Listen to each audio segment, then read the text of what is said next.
정치 사회적으로 논란이 뜨거운 이슈에 대해 다양한 목소리를 들어보는 맞짱 토론 시간입니다. 오늘은 조국 법무부 장관 후보자와 관련된 여야 공방과 인사청문회 등에 대해 집중적으로 살펴보겠습니다. 먼저 출연자들을 소개해드립니다. 제 오른쪽에 최창렬 용인대 교수 나오셨습니다. 안녕하십니까? 네. 그리고 제 왼쪽에 신율 명지대 정치외교학과 교수입니다. 어서 오십시오. 예, 안녕하세요. 네, 안녕하십니까?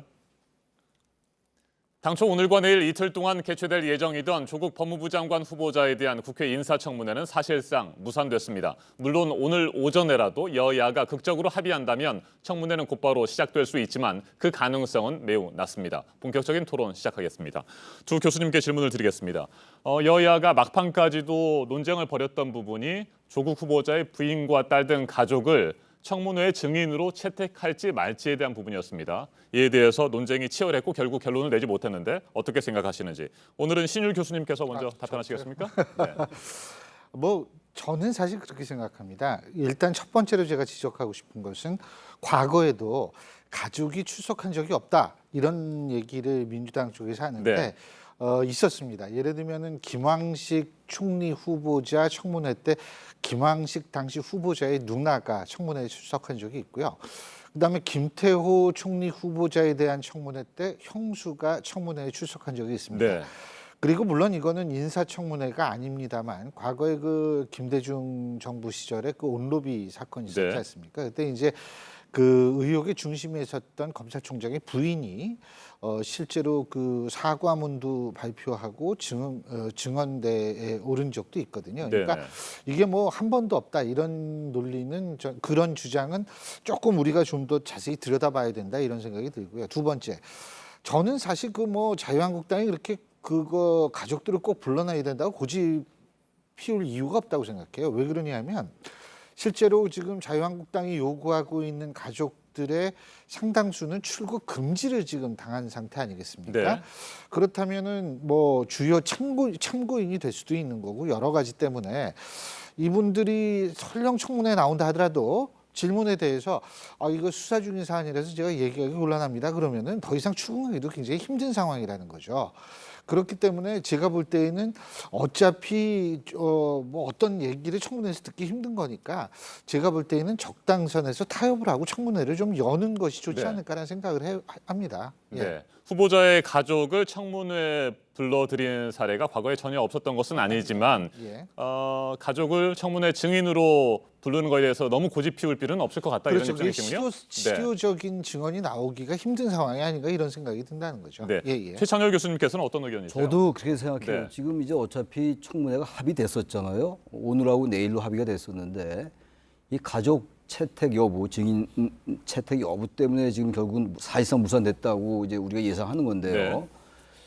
증인을 사실은 부르는 게 맞긴 맞다고 봐요. 왜냐하면 지금 조국 후보자에게 제기되는 여러 의혹들이 거의 뭐 어머니, 딸 그리고 이제 부인 뭐 이렇게 다 연관이 돼 있는 게 사실이거든요. 네. 그런데 사실 또 가족을 증인으로 채택하는 것을 조국 후보자 측이나 민주당이 반대한다면 또 그걸 강제할 방법도 없어요. 네. 아까 말씀처럼 김태호 전 총리 후보자나 이런 경우가 있었다 하더라도요.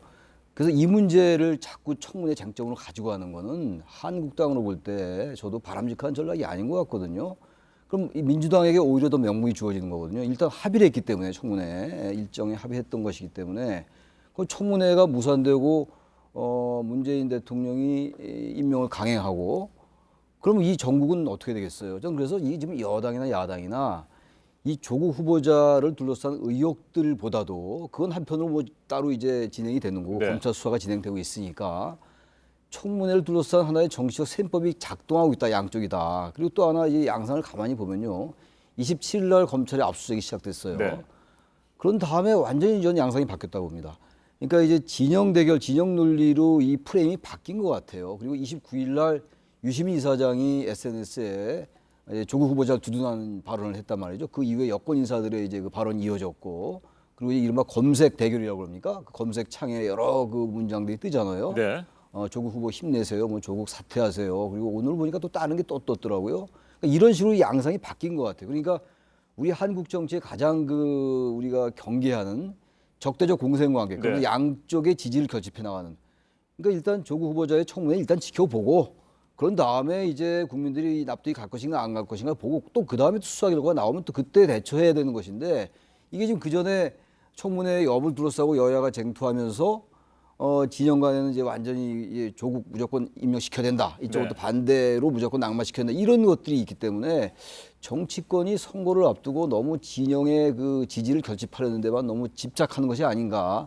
이런 우려를 안 할 수가 없습니다. 예. 알겠습니다. 진영 대결의 양상으로 번지고 있다. 이 부분에 대해서 지적을 하셨는데 이 부분은 잠시 후에 살펴보기로 하고요. 일단 인사청문회 얘기가 나왔으니까 앞으로 인사청문회가 실제로 열릴 가능성은 전혀 없는지 이 부분도 좀 살펴보도록 하겠습니다. 일단 오늘 오전이라도 여야가 합의를 한다면 오늘 오후에 인사청문회가 열릴 수도 있을 것 같은데 어떻게 보십니까? 그거는 저는 좀 힘들 거라고 봅니다. 뭐냐면 증인 채택이 일단 돼야 되고 네. 증인한테 하면 증인이 뭐 기다렸다가 막 뛰어오든가 이지 않습니까? 그러니까 증인이 충분히 출석할 수 있는 시간적인 여유를 줘야 되는 건 당연하고요. 그렇기 때문에 제가 볼 때는 아무리 만약 오늘이 2일이죠. 네. 그러면 아무리 빨라야 제가 볼 때는 5일 정도에 열릴 수 있을 거라고 생각을 합니다. 그런데요, 이렇게 기한을 넘겨서 청문회가 열리는 게 제 기억으로는 이번이 처음이 아닐 거예요. 이명박 정권 때도 있었던 걸로 알고 있거든요. 그러니까 제가 볼 때에는 법적으로 어긴 건 이 법적 기한을 어긴 건 비난받아야 마땅하지만 중요한 거는 이 법적 기한을 지키는 것이 중요한 네. 것인지 아니면은 그래도 청문회라는 법적 절차를 거쳐서 임명을 하든 뭐 어떻게 되든 간에 그렇게 결론을 내는 것이 더 중요한 것인지에 대한 사실 저는 그 이 사안에 대한 경중을 일단 파악을 하고요. 제가 볼 때는 후자가 사실은 더 중요하다고 보거든요. 그러면은 이왕 좀 늦어진 거 조금 더 기다렸다가 하는 그런 지혜를 좀 발휘했으면 좋겠어요. 그러니까 여당도 무조건 밀어붙이는 것이 아니고 야당도 무조건 고집하는 것이 아니고 정치라는 게 뭐예요? 불가능을 가능하게 만드는 게 정치라고 얘기를 하지 않습니까? 그렇다면 여기에서도 타협점을 찾도록 융통성을 좀 발휘해야 됩니다.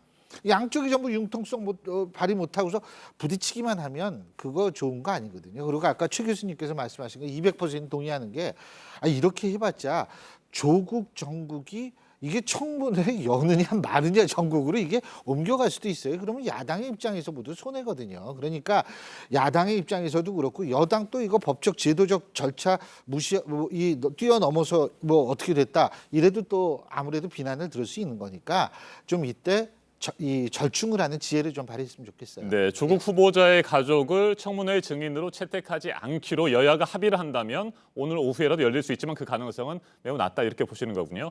그리고 증인을 채택을 하게 되면 청문회 전에 닷새 이전에는 통보를 해야 오일이죠. 되잖아요. 그렇죠? 닷새 이전이기 때문에. 근데 뭐 한 3일 줘도 네.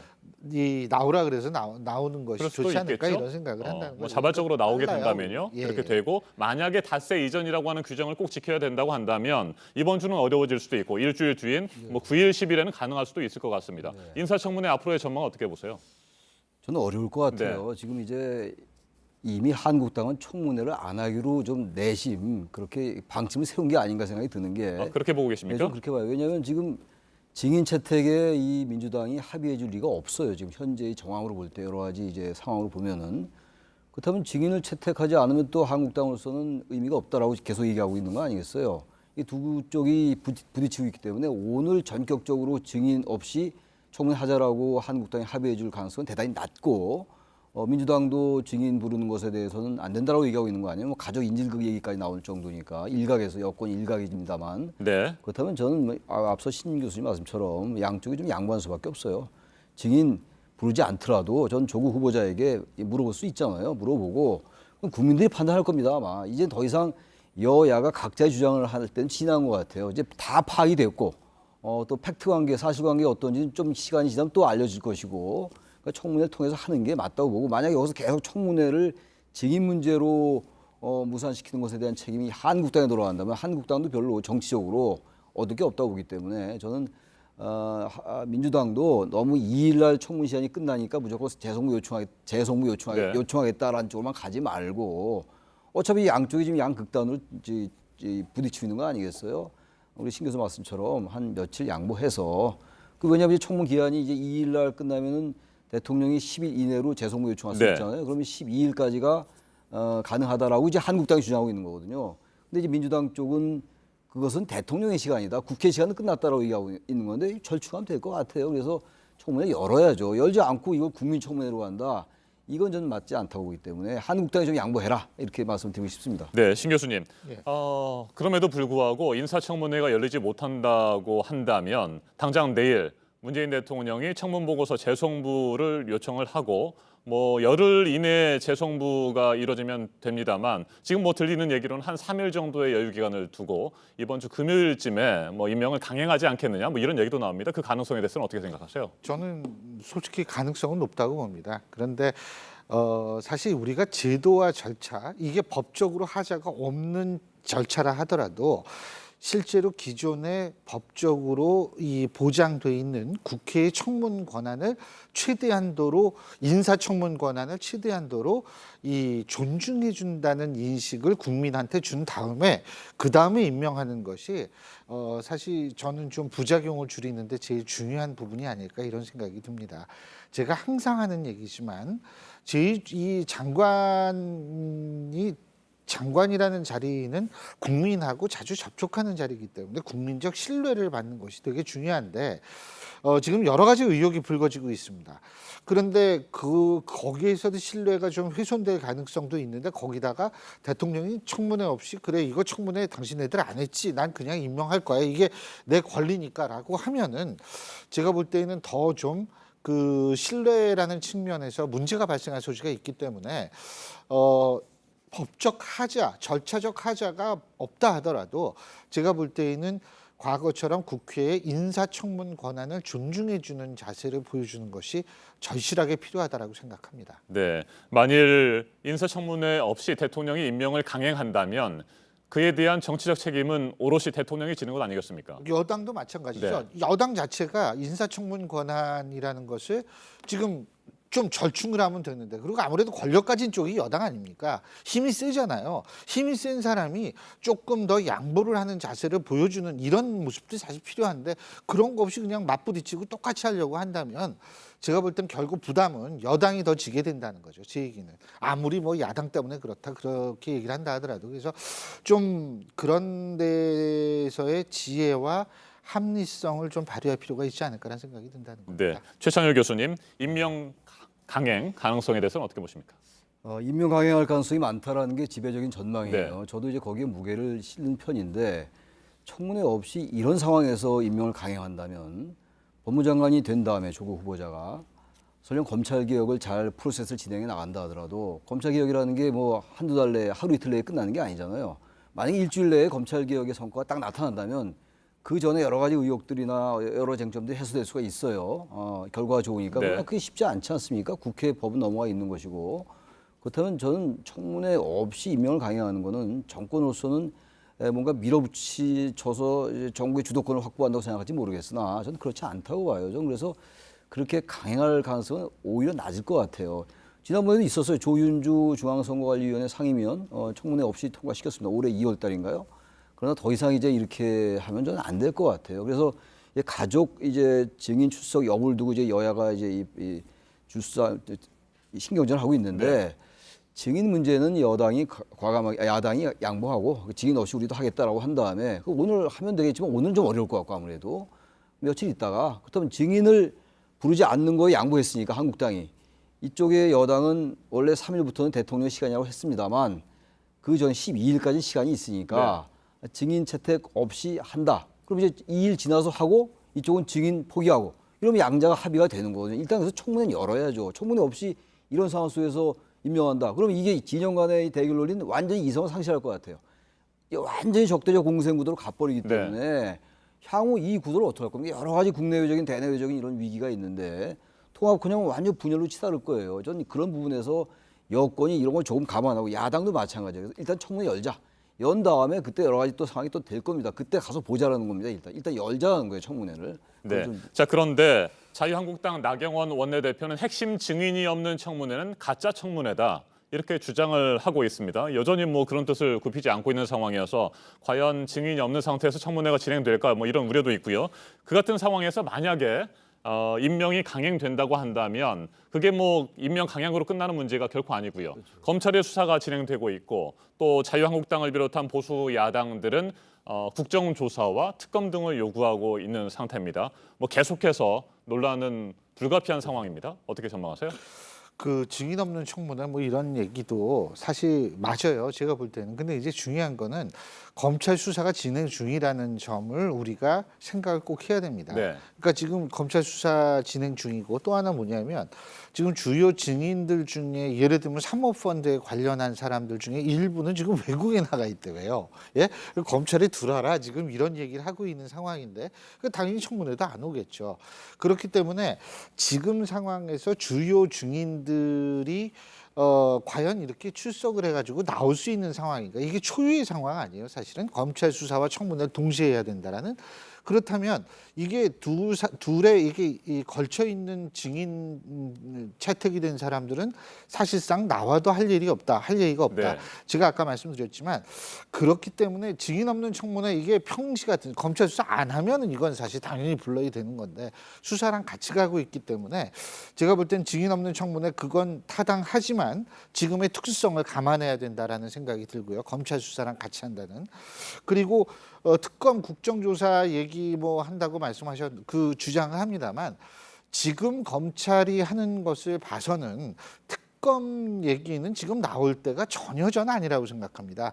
검찰이 나름대로 정치적 권력 눈치를 안 보고 수사를 한다라는 얘기가 많이 들리고 있는 상황에서 지금 특검 얘기할 때는 절대로 아니다. 전 그런 생각이 들고요. 그래서 이게 지금 사실 추석을 앞두고 있는 시점 아니겠습니까? 그래서 이제 야당은 아마 이거를 그때까지 끌고 가려고 생각하는 그런 측면도 있을 것 같지만 제가 볼 때에는 어쨌든 얘기는 계속 진행될 겁니다. 본이든 본의가 아니든 간에 검찰 수사 뭐 얘기도 나올 거고 뭐 이게 계속 되니까 제가 볼 때에는 좀 9월 5일이나 이때 청문회를 당연히 해야 된다는 생각이 들고요. 청문회 없이 임명하는 거 저는 이게 계속 관례화될까 봐 저는 그걸 반대하는 겁니다.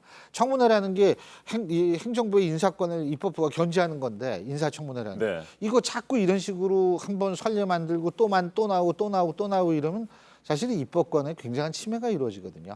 그런 일은 없어야 될 겁니다. 아주 좋지 않은 선례를 남길 수도 있다. 이런 우려까지 말씀을 해주셨습니다. 최찬열 교수님, 일단 뭐 자유한국당을 비롯한 보수 야당에서는 임명이 강행되든 안 되든 간에 이 문제 뭐 계속 물고 늘어질 가능성이 높다고 봐야겠죠. 그렇다고 봐야 되겠죠. 법무장관으로 임명이 안 된다면, 임명을 하지 않는다면 뭐 이제 논란은 수그러들겠죠. 그러나 임명을 한다면 아까 뭐 특검 얘기도 할 거고 국정조사 얘기도 할 거고 뭐 여러 가지 한국당이 준비하고 있는 카드는 많을 거예요. 그리고 또 어떤 검찰 수사는 한편 진행될 것이고, 그러면서 일단 검찰 개혁에 막 이제 드라이브를 걸 겁니다 아마. 그렇다면 이제 검찰 개혁에 드라이브 건다 하더라도 야당이 계속 반대를 할 거예요. 그럼 네. 지금 검경 수사권 조정이라든지 검찰 개혁 이런 건 결국은 법안의 통과가 전제돼야 되는 것이거든요. 법을 개정해야 되는 문제이기 때문에 과연 그럼 결과를 얻어낼 수 있을 것인가, 성과를 현실적으로 얘기하는 거예요. 당위적인 걸 얘기하는 게 아니라.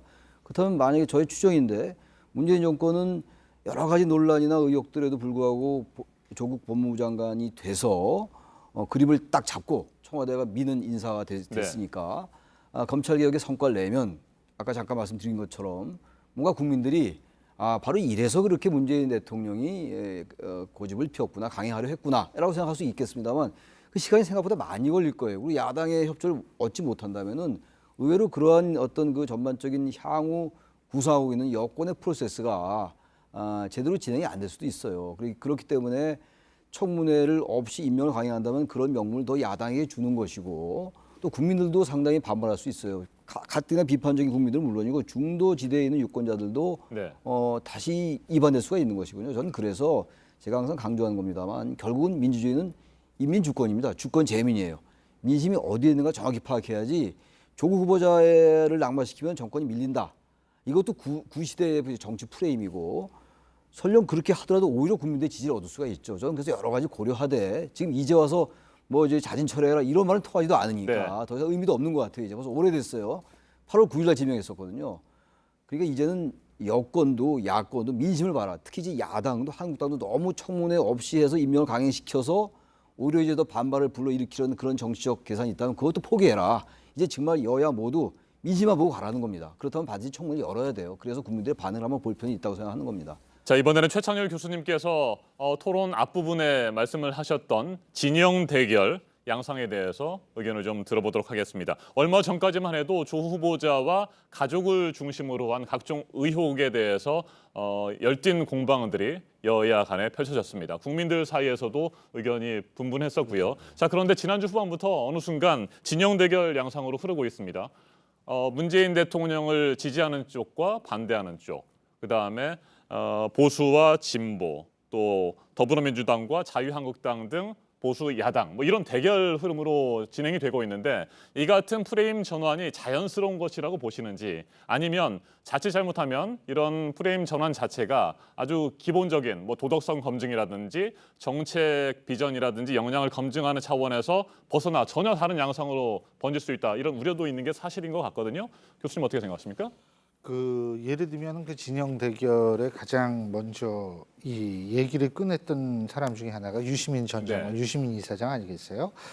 조국 법무부 장관 후보자 의혹 확인 과정에서 온갖 억측과 짐작, 추측, 희망사항을 결합해 절대 부적격, 위선자, 이중인격자, 피의자라고 한 것은 다 헛소리라고 생각한다. 네. 이런 얘기를 했죠.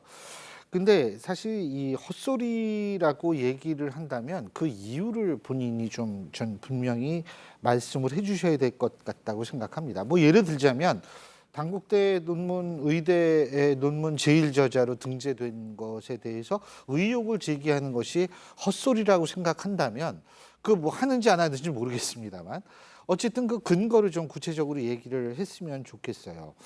그리고 또 한 가지는 뭐냐면 현재의 조국과 과거의 조국이 다르다는 거기에서 이제 여러 가지 얘기가 나오는데 그런 것도 다 헛소리라고 생각하는지. 그리고 사실 박원순 시장도 이런 얘기했거든요.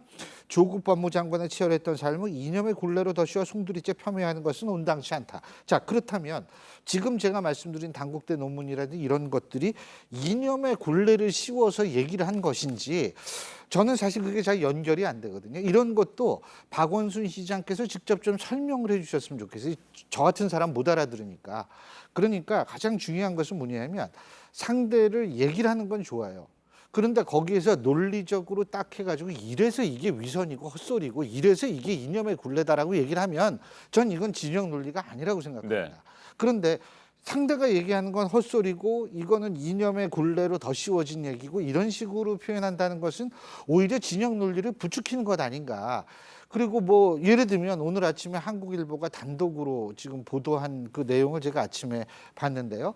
그 부산 병원장인가요? 그분하고 조국 후보자하고 예전에 양산병원 이 갤러리 여는데 같이 있다가 저녁 식사 같이 했는데 부산대병원에서는 안 했다라고 그랬다. 네. 예를 들면 이런 식으로 보도가 나오고 있는데 이런 것도 그러면 다 헛소리에 속하고 이념의 굴레에 속하는 건지 저는 그런 것들의 설명이 필요하다고 생각합니다. 아니면 진짜 이게 진영 논리에 부딪혀가지고 사실 유시민 전 장관, 유시민 이사장이나 아니면 박원순 서울시장이나 우리나라의 굉장히 중요한 정치인이고 저는 미래에 굉장히 큰 일을 할 수 있는 정치인이라고 생각을 하는데 이렇게 진영 논리에 빠졌다라는 인상을 준다면 그거 결코 바람직한 거 아니고 사회에서도 바람직한 게 아니거든요. 설명해 주셔야 됩니다. 알겠습니다. 최 교수님께서는 진영 대결 양상이 자연스러운 민심의 전환이라고 생각하십니까? 아니면 핵심 쟁점을 가리는 일이라고 생각하십니까? 저는 핵심 쟁점을 가리는 면이 있다고 봐요. 물론 이제 모든 사안이라는 게 진화하는 거니까 벌써 시간이 꽤 흘렀잖아요. 9일날 내정하고 벌써 오늘 9월달이니까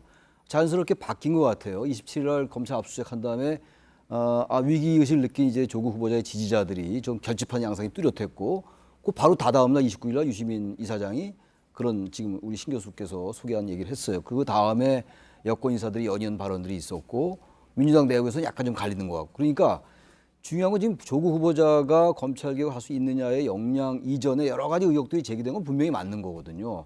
그래서 그걸 이제 사실관계를 이제 검찰이 가리겠죠. 근데 그 부분이 지금 자연스러운지 어쨌든 부자연스러운지 모르겠습니다만 이쪽으로 이제 옮겨 붙었어요. 그러니까 이제 조국 후보자에 둘러싼 여러 가지 문제가 진실에 부합하냐 아니냐라는 검증보다는 이제 그야말로 한국 정치에서의 가장 그 기본적인 프레임, 여야가 쟁투를 벌이고 지지층이 결집되고 극단적인 대립과 혐오로 가고 이런 쪽으로 이제 바뀐 건 아주 바람직하지 못하다. 그래서 이런 부분들을 일단 청문회를 계기로 다시 한번 바로 잡아가지고 프레임을 다시 좀 바꿔야 됩니다. 완전히 이건 적대적 관계로 가고 있어요. 그건 아니잖아요. 사실 조국 후보자 한 사람이 지금 온통 이 나라를 진보 진영과 보수 진영으로 가른다?